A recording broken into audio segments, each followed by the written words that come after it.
பல பேர் நம்ம ரெண்டு அடிச்சுட்டான். ஆடு மாடு மேய்க்கிறத அரசாங்க பணியா மாத்திடுவான் நம்மளா சீமா. எப்படி சாத்தியம்? ஏண்டா ரஜினிகாந்த் ஊழல ஒழிக்கிறது சாத்தியம், சீமா ஆடு மாடு மேய்க்கிறது அரசாங்கம் சாத்தியம் இல்லையா? நான் கேட்டேன், ஆடு மாடு மேய்க்கிறத அரசு பணியா மாத்த போறியா? எங்க ஒரு ஆட்டுக்காரன் எங்க ஒரு மாட்டுக்காரன் என்னைய கேள்வி பண்றது. நான் மாடு ஆடு மேய்ச்சவன் தான்டா, மாட்டு சாணி அல்லவன் தான், ஆட்டு புழுக்கை அந்தவன் தான், ஆட்டு மூத்திரம் மாட்டு மூத்திரத்துக்குள்ள படுத்தவன் தான், ஆட்டு உண்ணி மாட்டு உண்ணி எங்க ஆளுக்குள்ள போச்சுதான். எங்க ஆத்தா காஞ்ச மிளகாயில வேப்பெண்ணெய் ஊத்தி அதை சிமிலி வழக்கில காட்டி காதுக்குள்ள ஊத்தினான். ராத்திரி ஊத்தினா காலையில உண்ணி வெளியில வந்துட்டுது. வாழ்ந்தவங்கதான் இப்ப என்னப்போ? அதனாலதான் நான் சொல்றேன், ஆடு மாடு வளர்க்கறது அரசாங்க பணியா மாத்திடுவேன். எல்லாருக்கும் வேலை இருக்குல்ல. இப்ப திருவிழாவிலே ஒரு பண்ணையை போடுவேன். 200-300 ஏக்கர் எடுத்து மாடு ஆடு வளர்க்கறது, நாட்டுக்கோழி வளர்க்கறது, பட்டுப்பூச்சி வளர்க்கறது, மீன் வளர்க்கறது, நெசவு செய்யறது. இந்த பனை மரத்தை வச்சு உலகத்தையே இப்ப என் பக்கம் திரும்பறனால என்பாரு. இப்ப பாத்து இங்க பாருங்க, நல்லா கவனிங்க. இவன் என்ன எப்படி கேள்வி பண்றான்னு தெரியுமில? ஆடு மாடு வளர்க்கறது நான் கேட்டேன்.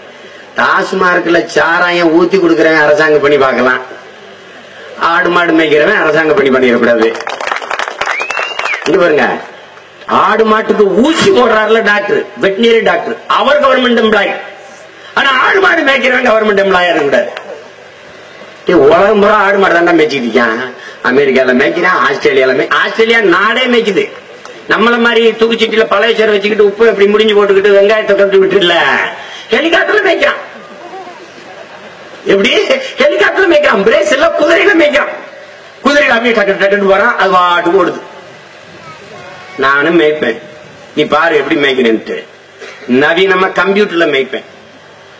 முழுக்க வேலி கம்பிய போட்டு என் மாட்டை விட்டு 100 ஏக்கருக்கு 25 ஏக்கர் குளத்தை வெட்டி விட்டு சுத்தியும் மரங்களை வளர்த்து விட்டு புல்ல வளர்த்து விட்டு மேய விட்டு குளிரூட்டப்பட்ட கம்ப்யூட்டர்ல குளிரூட்டப்பட்ட அறைக்குள்ள என் பிள்ளைகளை உட்கார வச்சு கம்ப்யூட்டர்ல பாத்துருப்பேன். எல்லா இடத்தையும் கேமரா வச்சிருக்கேன். எங்கெங்க எந்தெந்த மாடு போகுது, என்னென்ன மேயுது எல்லாம் இங்க இருந்த இடத்துல பார்த்திருப்பான். ஒரு நாள் இது நடக்குதா இல்லன்னு மட்டும் நீங்க பார்த்தே இரு. நீ 1 கிலோ கறி 560 ரூபாய். எங்க ஆடு வச்சிருக்க? கறி எங்க இருந்து வருது? பால் கடிச்சிட்டு கிடக்குறான். பால் குடிக்காத இந்த கூட்டத்தில் யாரு? எங்க மாடு? மாடு எங்க ஆந்திராவில இருந்து வருது பால். ஏன் நான் ஆடு மாடு வளர்க்கறதுல என்ன பிரச்சனை? எனக்கு ஒன்னும் அவமானம் இல்ல. ஆடு மாடு வளர்ப்பது அவமானம் அல்ல, வெகுமானம், வருமானம். மாசம் 15,000 ரூபாய் சம்பளம். உனக்கு அந்த 15,000 நீ செலவு பண்ணி காட்டின்னு பாப்போம்.